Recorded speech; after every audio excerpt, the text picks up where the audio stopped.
Assalomu alaykum, hurmatli kuzatuvchilar. Bugun sizlar bilan sink haqida gaplashamiz, ya'ni ruh moddasi haqida.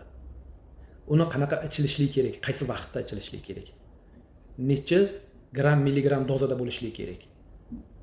Qanaqasini olib ichishlik kerak? Mana shu haqida gaplashamiz. Bilasizlar, sink bizga ham juda ham kerak. Terini tiniq bo'lishligi, sochlar mustahkam bo'lishligi, tirnoqlar mustahkam bo'lishligi, erkaklarda ruh sifatini yaxshi bo'lishligida juda ham katta rol o'ynaydi sink. Testosteron zo'r ishlab chiqarishiga sabab bo'ladi. Xo'p, sinkni qanaqasini olib ichishlik kerak? Dozasi qanaqa bo'lishligi kerak? Dozasi 0,25 milligramm. Undan oshib ketsa zaharlanishga olib keladi. 50, 100ligini ichib yurganlar mana hech nima qilmayapti deyishligi mumkin.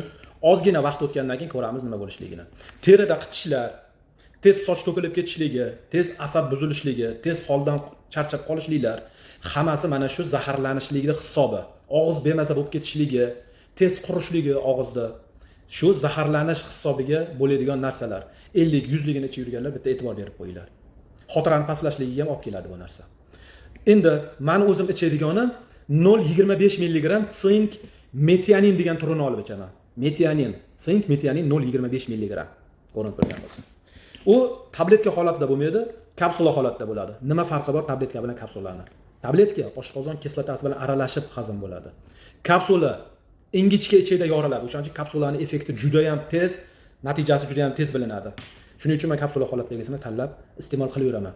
Endi buni qachon ichishlik kerak? Kunduzi, obedda, kechqurun. Kechqurun ichiladi. Chunki kechqurun uxlaganda serotonin, melatonin gormon ishlab chiqariladi. Shuni rag'batlantiradi.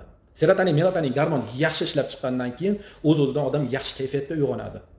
Yaxshi kayfiyatda uyg'ongan odamlar rangi tamom bo'ladi, sochlar baquvvat, ruh sifati yaxshilanadi. Ruh sifati yaxshilangandan keyin jinsiy qobiliyat kuchayadi odamda. Shuning uchun sifatlisini olib ichinglar. 0,25 milligrammdan oshirmanglar. Men bir ikkita odamlarni aptekada kelib qolib, qo'pol xatoliklarga yo'l qo'yib turganligini ko'rib, g'alati ham bo'lib ketdim-da. Ertadan keyin minusga olib keladi. Plyus deb ichib turgan narsasi minusga olib keladi. Darrov ko'rinmasligi 5 yil, 6 yilda aniq ko'radi bu narsani. Shuning uchun norma, eng yaxshisi norma. Normani oshirmasdan eng sifatlisini, qalbakisidan uzoq bo'lgan holatda. Keragidan ortiq tiqilib ketdi qalbaki biologik faol shunchalar.